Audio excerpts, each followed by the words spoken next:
thanks for joining us from our studios in Israel. I'm Aaron Porras here with ILTV's Morning Briefing. Britain is set to become one of the first countries in the world to adopt an international definition of antisemitism. The new law will help clamp down on hate crimes in England following an uptick in the number of reported incidents targeting Jews.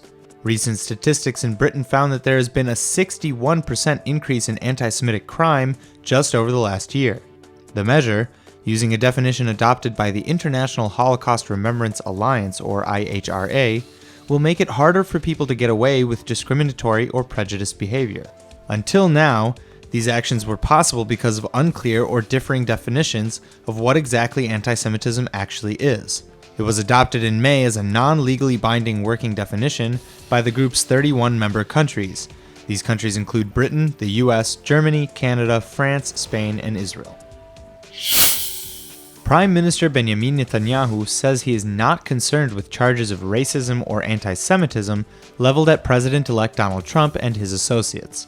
Speaking in an interview last night with the CBS network, Netanyahu said he did not personally know Stephen Bannon, the former editor of Breitbart, but that, quote, the boss ultimately decides the policy. Trump had come under pressure from left-wing and liberal Jewish groups to fire Bannon and denounce his more extremist supporters, including the alt-right.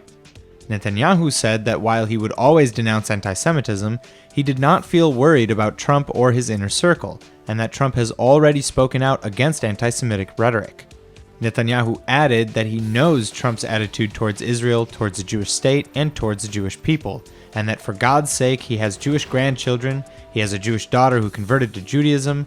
I think we should keep sight of that. Over the course of a single month, Fatah, the political party led by Palestinian Authority President Mahmoud Abbas, aired a music video celebrating armed struggle against Israel over 72 times on their official TV station Auda. The generation-old song is titled "From My Wounds, My Weapon Has Emerged," and it was played in a bid to gain support for his party in the weeks leading up to the 7th Fatah Congress. The research company Palestinian Media Watch reports not only that the song includes a quote by former Palestinian leader Yasser Arafat, which promotes armed revolution and war, but also lyrics that enforce the quote, such as, quote, "From my wounds, my weapon has emerged. Oh, our revolution, my weapon has emerged. There is no force in the world that can remove the weapon from my hand," end quote. The song was then again played at the 7th Fatah Congress itself in the main event hall in Ramallah.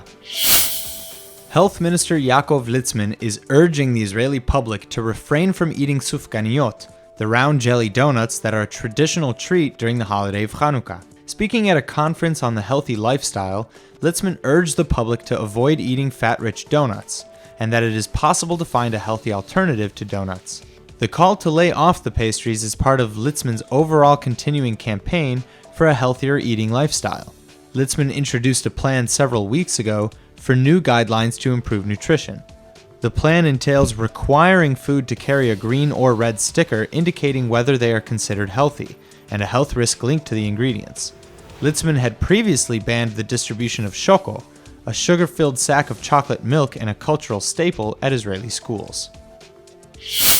Yesterday, Egypt experienced one of the deadliest attacks on its Coptic Christian minority in years, as a bomb went off in a Coptic cathedral in Cairo. The bomb, revealed by initial inspection to have consisted of roughly 12 kilograms of highly explosive TNT, was detonated in the middle of Sunday Mass, killing 26 and leaving 49 others injured, 10 in critical condition.